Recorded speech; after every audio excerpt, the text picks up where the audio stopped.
من المفروض هذه الصيغة التوافقية أن توزع علينا الآن حتى يتسنى لنا أن نعرف ما إذا كانت ملاحظاتنا قد أخذت بعين الاعتبار أم لا، لكي نمر معكم إلى التصويت بطبيعة الحال والمصادقة. ولكن نحن لا نعلم عما إذا كانت ملاحظات التي أثيرت من طرف الوفود الثلاثة قد أخذت بعين الاعتبار أم لا. لذلك نتمنى أن توزع علينا الصيغة النهائية أو التوافقية كما سميتموها التي توصلت إليها اللجنة حتى يكون لنا رأي في الموضوع. وشكرا. قبل ما نوزع راح نذكر التعديلات اللي تقدم بها 3 دول ونوزع ذلك الوثيقة النهائية. معليش تفضل سيد الأمين.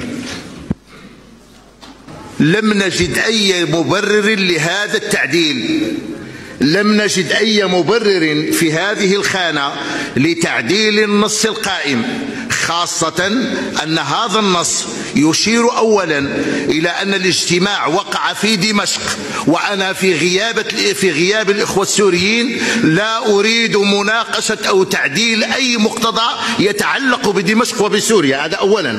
ثانيا إذا سمحت سيد الرئيس أوضح الفكرة. المادة كما هي الآن في القانون الحالي، نحن ممثل المجالس البرلمانية العربية المجتمعين في دمشق خلال المدة من كذا إلى كذا.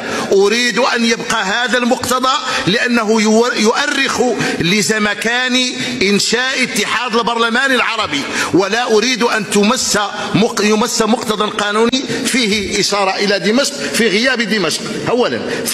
ثانيا هناك إصرار على إلغاء مصطلح الديمقراطية من هذه المادة. علما سيد الرئيس اسمحوا لي، عدت إلى دساتير كل البلدان العربية بالأمس، وأبدأ من دستور دولة قطر. دستور دولة قطر في المادة الأولى ينص على أن قطر دولة عربية مستقلة ذات سيادة دينها الإسلام، والشريعة الإسلامية مصدر رئيسي لتشريعاتها ونظامها ديمقراطي. لبنان أيضا في الفقرة ج من مقدمة الدستور تشير إلى أنها جمهورية ديمقراطية. مصر المادة الأولى من الدستور أيضا تشير إلى أن جمهورية مصر العربية دولة ذات سيادة، ويشير إلى أن نظامها جمهوري ديمقراطي. دولة موريتانيا في دستورها أيضا تشير في المادة الأولى إلى أن موريتانيا جمهورية إسلامية لا تتجزأ ديمقراطية واجتماعية. دستور تونس ينص أيضا على أيضا مصطلح الديمقراطية. دستور العراق أيضا، دستور جزر